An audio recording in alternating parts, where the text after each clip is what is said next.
Welcome to the Creator's Journey with the Halfling and the Spaceman. We love talking to creators about their journeys, and today we are super excited to be talking with Jennifer McCollom. She is a professional makeup artist. She's worked on several films. She's a bona fide sci fi fantasy geek, makes costumes for herself and her friends for conventions. She also teaches. She's just got 1,000 things to do. And we are very happy to have her with us today. Welcome, Jennifer. Thank you. So excited to be with you guys. Like you mentioned earlier, several people said we all had to meet because I'm 4'9" and my husband's 6'2". And a lot of people call Right? me a hobbit because I love food and stuff like that. So Well, you're the hobbit, I'm the halfling. I that's mean, right. so it works. There we go. Ah, Now, when are you guys gonna, destroy the One Ring? that was already done. Oh, okay. Didn't you Oh, that was that documentary didn't we you see watched. that? That was the Oh, okay, documentary. okay. Yeah, yeah. One of my friends, Oh, okay. Your peeps. peeps. Anyway, we're already getting started off track, but that's okay. So Jennifer, let's get on track Okay. and have you start by telling us a little about yourself and how it is that you got into theatrical makeup and costuming. What led you to that? Wow, I want to say it probably started as a kid when me and the other neighborhood kids would reenact in our backyard our favorite TV shows. And Mhm. then high school, I had a love of theater. Followed me to college. Um, I went to college in Virginia and was one of two people to make an A in the makeup class. The other guy does voiceover for animation and is an actor. Um, Mhm. and then when I transferred schools, I had a friend that was taking makeup. And I was like, I remember enjoying it. Could I come sit in on the class? She said, yeah, or got the professor's permission. I went in, Mhm. he gave them an assignment and left. So my friend, knowing that I had done makeup before, said, Jennifer, how do I do this? And I just kind of went around the room going, have you thought of this or that? And that's where the teaching kind of started too, was in college. Um, Oh, and that led to me meeting a lady who got me on my first film set in 1990. wow. The professor just left you and left y'all and you just got took over. That's cool. Yeah. I can relate. I Th- I can I This can is relate. actually a lot cooler than magical owls showing up with letters, I think. Yeah. No, I applaud that. I mean, it's somebody needs to take the initiative when there's a void like that, if he's not gonna give any real direction, you know. Right. Um, yeah. I've been in a I've been in situations like that actually. Um, well, that's cool. That's really cool. Spaceman? Waiting on the camera, darling. Waiting on the camera. Jennifer, we like to talk to people about their fan loves because you know us, we're giant nerds. What are your fan loves? What kind of nerdy things did drive you? Wow. Me and my dad back in the day would watch Doctor Who on the little TV, black and white, put out by PBS. We'd catch whatever episodes that we could. And that was one of my fan starts to science fiction. Also in school, we had to do book reports. I don't know if they do that these Mhm. days, but during that time, everybody would read Hardy Boys and Nancy Drew, and the teachers are like, please, only do so many of those. So at 8 years old, I read something called The Hobbit and fell in love with Tolkien at that time too. So I Mhm. think both of those were a start of my fantasy and science fiction. And then, of course, Star Trek and Star Wars and all that kind of followed. But Doctor Who was the first big sci fi love for me. Jean Pertwee was my first doctor. Well, what do you think of the new doctors? Have you kept up with it since, since they have restarted it with the new doctors? I have, no, we're talking about, I'm trying to remember his name. I don't want to mispronounce his name, but Ganut, right? Is that the one we're talking about? Or are we talking about? Well, I'm talking about the whole progression of the new doctors, Oh, like okay, okay. starting with Chris Esselstyn and on. Right. Well, I started Um, with Pertwee, and then we had The Gap, and we had the movie made in Canada, mm. I think it was. And I actually loved Paul McGann. And then we had Eccleston. And I looked at Eccleston, I was like, he does not look like the doctor that I'm used to. But when I saw the first episode, he grabbed me. And Yep. I've liked all the doctors ever since. I really have. Yeah. All And in right, the fact, same I for us. just worked on a movie Oh. with an actor who was on Doctor Who. So I'm so Ah. excited. Oh I my know, I know. goodness. We just finished it up a couple of weeks ago. So it's called uh-huh. He Uh-huh. wasn't he was kind of a secondary actor, or is like, yeah. In fact, I'm going to yeah. So Okay. that's kind of exciting because then you have, how that 6 degrees of Yes. separation is. Yeah. Right. Right. So that yeah. Very cool. The movie's called The Bard. I can say that. I'm looking to see what I can say, because when you work in film, sometimes you can't say. But it's I hear about you. George Moses Horton, who was the first, or an enslaved black poet who actually published a book of poetry. David Gyasi is the actor who played Mm. George Moses Horton. Beautiful, beautiful. And he's Mhm. been in several other sci-fi fantasy movies and TV shows. Nice. Yeah. Nice. Very good. Well, that is super exciting. I mean, yeah, you get all the fun stuff. Well, yeah, I mean, Uh, yeah. We work long, hard days. yeah. We're in the heat, in the rain, mosquitoes, poison ivy, all the triggers Uh, and things. But uh, it is still fun. You have to find it fun in working in the film industry because yeah. it's tough and hard. Yeah. Right.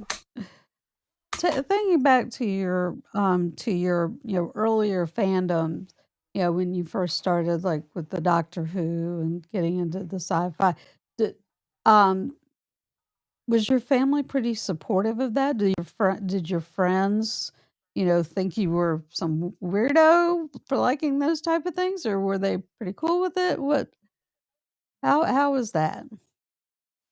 Yeah, that's kind of a tough thing for anybody going into the arts. I actually double majored in theater and physics. Okay. And Mhm. like I said, me and my dad watched Doctor Who together. He wanted me to do computer science. I I pulled my hair out staring at a computer all day. So physics was kind of a little different because you got the lab work, and really working in film, we have to think about lighting, optics, a lot of things like that. So there is a lot of physics involved. Mhm. And my dad was a little, I Yeah. don't know about this theater stuff. But when I started working film and he saw a few of my good paychecks from union jobs, he's like, okay, she'll be all right. They worry that you would, survive and be good. You know what I'm saying? Yeah. Oh, They yeah. want you to be Yeah. successful. Sure. Yeah. Yeah. Yeah. So once I did that, they were like, okay, okay, okay. Well, Janet, with Jennifer's background in physics and flair for the dramatic, maybe if space pirate Captain Harlock ever decides to retire, Oh. she can become the new space pirate Harlock. Do you watch anime at all? I do watch some. Do you Playful Kiss was one of the first ones I watched anime wise, and then I started watching the live action Korean drama version, which pulled me into the whole Korean drama stuff. I do Right. like Slayers, and One Piece. Love One Piece. Well, are you familiar with the character of Captain Harlock that Roger was talking about? I know. So I'm gonna have to, let's see, grab a pen. Yeah. You want to talk about flair? The man Yeah, has got he's he's flair. he's got he's got the flair. He's got the flair. Okay. This is some old school 70s, 80s stuff though. Yeah. So Okay. Uh, Okay. All right. You'll have to send me that and I'll go watch it. yeah. It's worth a watch. It's definitely. Okay. Uh, all right. I admire all my writers. I love my writers. I do. Those that can do it, oh, I love them. Um, but I'm definitely a geek. So on set for film, that kind of flows through because there's a lot of geeks on set. There is. I did all 4 seasons of The Righteous Gemstones, and there's a lot of geeks on that TV show. Or there was, we finished up season 4, and that's going to be it for right now. But Well, taking another approach to a very similar question. How does your fandom drive your creativity as a costumer and as a makeup artist? How does what you do now, how is that the things you love, how does that drive that? okay. I'd have to say, when I first started doing effects, I had a lot of friends that were part of CAG, Klingon Assault Groups. Mhm. They had mhm. Qapla'. horrible headpieces. So I was like, can I get a head cast of you? Can I make a better Klingon forehead for you? And I think that started driving my effects love. I even I Mhm. had a friend, Bill Mann, I don't know if you know him, but he loved doing Klingons and was part of CAG. I actually took a baseball cap, cut the bib off, attached the hair, and attached the forehead to it to make it easier for him to just put it on for conventions and stuff like that. And Mhm. my first costume I ever did was Ace from Doctor Who and Sherilyn Lambeth. I think you guys may know her. We Mhm. both showed up Yeah. in the same costume. And now she's worked with me on The Hunger Games and a couple other movies where she's done costuming and puppetry. So it's nice to have that love of fandom together and the creativity together. But that starting to create costumes caused me to start learning how to sew and Mhm. doing hair work and working with hair.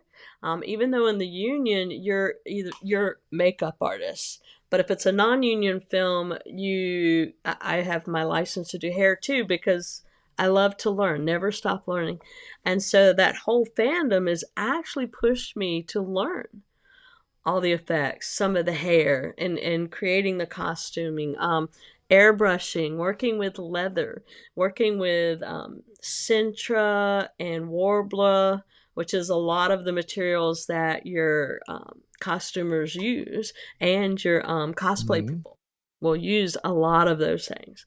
So that fandom has pushed me to learn all these different skills and materials and things like that.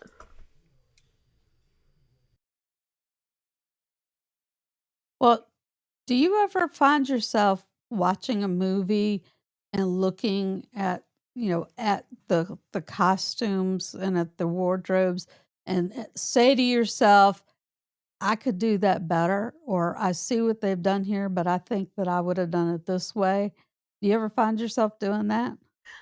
Sometimes, or what's happened for me, as I started working in film, I became a guest at conventions, and they're like, "Oh, you do film? Will you be a judge for the costume contest?" So that's led to a little bit of that, and then they're like, "Let's put you on panels." Like how to make costumes from scratch out of anything, to real extensive costumes, and the difference between film and doing it at a convention. Because if you think about the Batman movies, he had 3 or 4 different suits. One when he's sitting, one when he's fighting, and stuff like that. And a lot of people at conventions will make costumes that are even better than what we do in film. So it's, I give them knowledge and they kind of give me some of their knowledge too as I'm working with the different cosplayers and on panels and judging costume contests.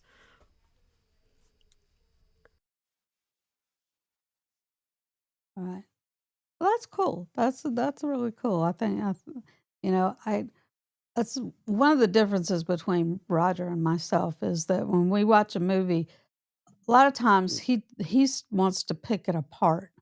Just, and I'm just like, it's a movie. We're here to just enjoy it. I don't I don't do a lot of nitpicking or, of course, I don't come at it from a skills approach because I'm never worked in theater or costume, any of that. So it's not something I could really speak to. But um, it's so he will what?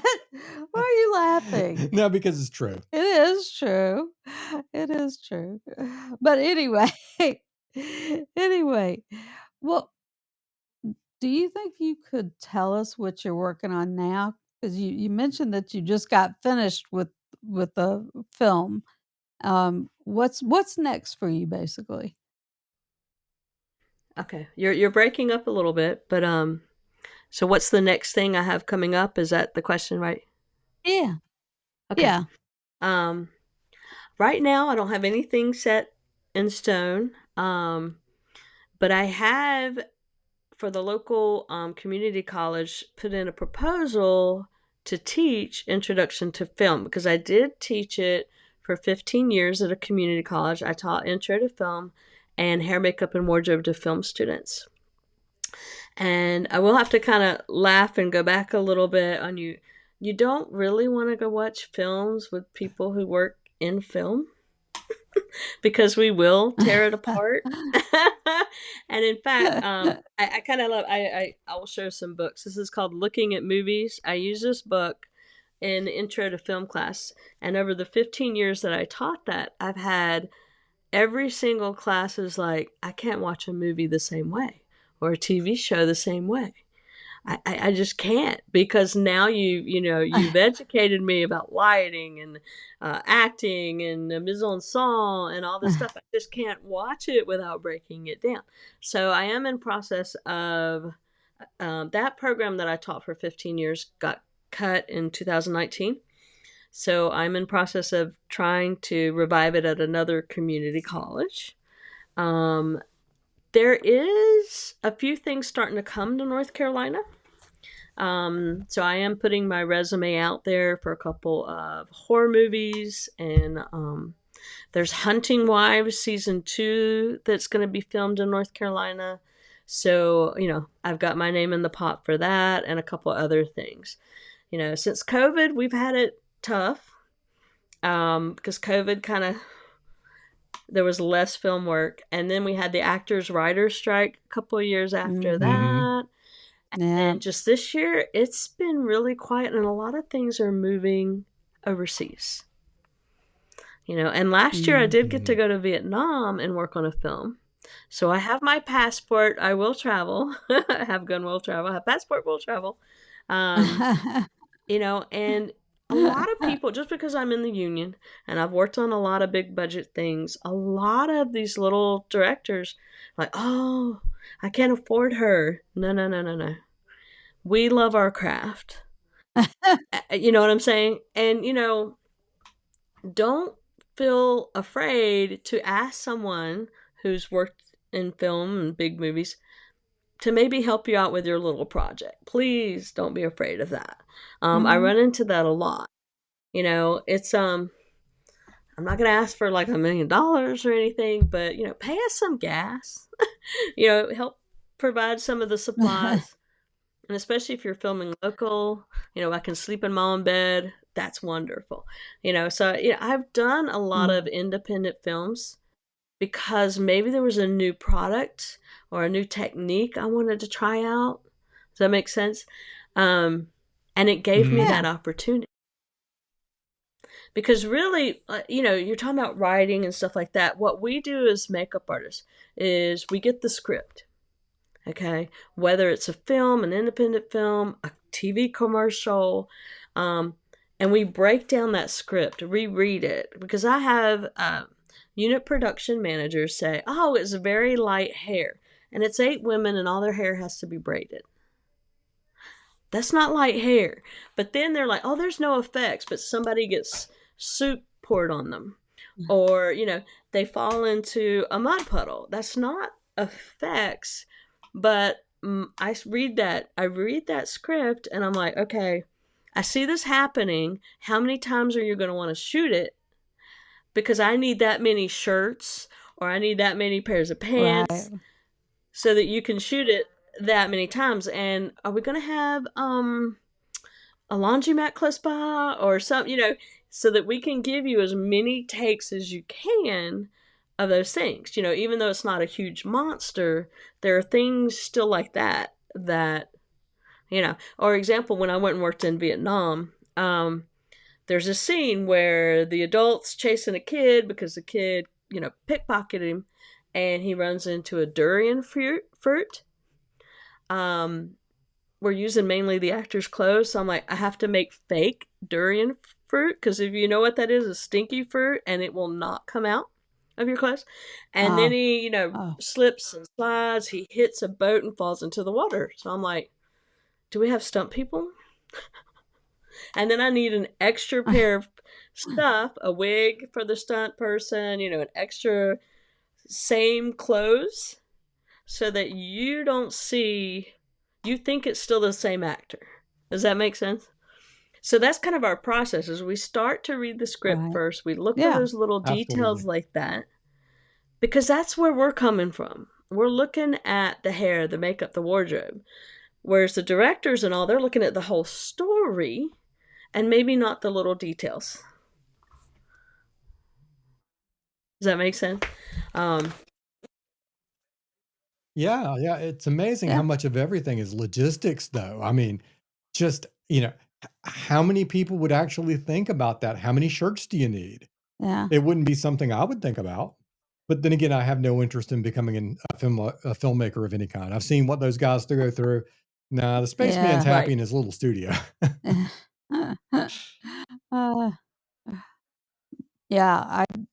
I'm just thinking about, like when it comes to like the bigger budgets. Right. Right. And the independent film will get a story maybe from a sci-fi writer and and that's why Yeah. it's smart to know more than one way to do something because the independent people want this cool big monster. Well, so do I. Okay. Um, but their budget is, maybe $100 versus $100,000, and so knowing more than one way to do something, maybe we Hitchcock it a little. If y'all are familiar with Hitchcock it, maybe you don't see it close up, or there are ways that we can change the lighting because what we've got is cheap. You can see the edges, but it's what we can afford, and we do what we can to kind of cover those edges. Um, but you can't get too close on it. Or maybe we change the lighting to blend so it has more of an impact on your audience. There's the physics. That makes sense. Yeah. Yeah. Absolutely. Uh, well, how did you develop your skills?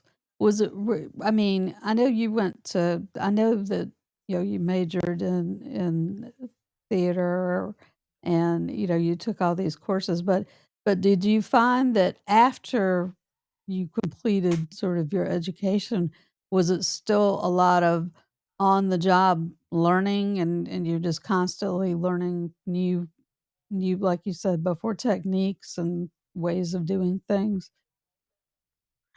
Absolutely. And as a teacher, never stop learning. When I learned cosmetology. You have every year do so many hours of education to keep your license. Mhm.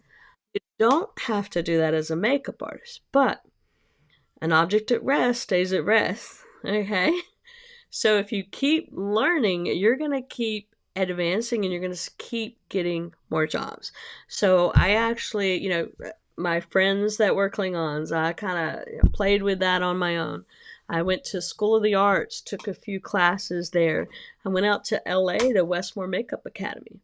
Took a little bit of classes there. So as I made some money, invested in my education, made some money. And I have a whole Mhm. bookcase over here. So half of that bookcase is nothing but makeup books. There's oh yeah, for example, I have every issue of Makeup Artist magazine, and I actually talked with Dick Smith is the godfather of makeup. He did Little Big Man, okay, and several other things like that. And he kind of started the whole training and doing things safe and using safe products on the skin for those as makeup artists. Mhm. Um, I actually took his course, which the funny thing on that is the first third or half of his course is nothing but like chemistry and physics. Because Mm. we have to understand that because if our actor has a reaction, Yeah. Yeah. production's down, you know. Um, so I'm always reading something, and when we're on set, it's funny. Everybody comes over. If I'm doing background, I'm set up with a bunch of people, or even in the trailer when I'm set up in the trailer. What you got there, Jennifer? What you got there? Because I'm always like looking at new tools, new products that are safer for the skin, and even right now, I'm starting to learn Mhm. ZBrush because a lot of things right now we know the AI is going on. A lot of things are going more digital. In fact, the last Planet of the Apes movie, all the Mhm. guys were ready to go to New Zealand, and they got their kits. They thought they were going to be doing prosthetics or practical. It was all done digital. The best of both worlds, and I've worked with V. Neil, were in like Pirates of the Caribbean, where Davy Jones, there was part prosthetics and then part CGI. And that's really the Mm. Mhm. Mhm. but a lot of it's going away. So if we don't keep up and learn the digital side of it too, because they're talking about hiring us as makeup artists to sit and watch a monitor and see where the AI messes up and make notes so they can fix it. Oh, wow. Not what I Wow. studied to do. I love to be in there. I love to add sweat, add Right. dirt, blot sweat. I love the movement. Sort of like what we're seeing with AI, you know, taking over so many things. Right. That's all really, really Oh yeah, exciting, Jennifer. Yeah, yeah, So the last question that we have for yeah. most of our audience is where can people find out more about you as a creator and the work you do? Awesome. Yes, I am. I am on Facebook and LinkedIn. Um, Trying to think. So a little bit of social media. I do have a website that's in with Wix. Yeah, and hopefully I'll be teaching some more too. Sometimes at conventions. I'm always open for any questions and stuff like that. So I do still have. I actually had somebody just reach out to me at LinkedIn to maybe mentor and talk with their daughter because they're interested in doing makeup. Ah, Oh, Yeah. So, nice. that is awesome. It's Mm. always great when we have an opportunity to help the next generation coming along. Dick Smith was a big believer in Ah, that, and he influenced me a lot when I was coming yeah, along. So, yeah, because he said, if you share your knowledge, have you lost your knowledge? But then a right, lot of times they share exactly. knowledge back with you, so you're not losing the Yeah, knowledge when you share. yeah, absolutely. We are about out of time, so I just want to thank you so much for taking the time to join us. It has been a real treat and a lot of fun getting to talk with you and hear about all the cool stuff that you were doing.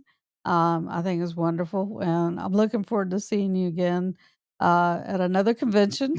Yeah, hopefully sometime soon. I'm sure we'll be seeing each other, and we can do the Hobbit halfling thing. Maybe we could have second breakfast together. Yay!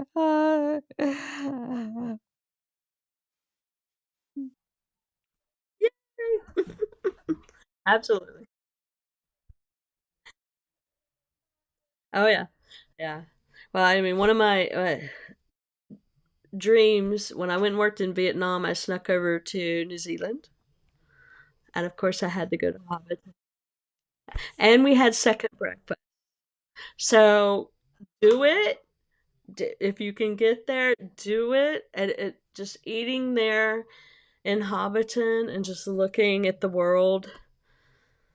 I have chills right now. So yes, let's. Why don't we go to New Zealand? How about that? I'm ready to go back. Okay, sounds Well, like we've got our, we're ready to go. yeah. Well, we will be in about 14 months, but He's gonna I'm retire in about 14 months, and then we'll kind of let loose a little bit. yeah, I bet. But I feel your ancestral homeland calling us, and For I real. always feel the urge for second breakfast. Matter of fact, I could have second breakfast or third breakfast or 25th breakfast right Mm-hmm. now. Uh, all right, dear. All right, dear. All righty. Well, and we want to thank you, Jennifer, and we also want to thank our audience for joining us today. And we hope that you've all been entertained and inspired by today's guest, Jennifer McCollum. Thank you. And this is the Spaceman, of course, not the Halfling, for the Halfling and the Spaceman podcast. Over and out.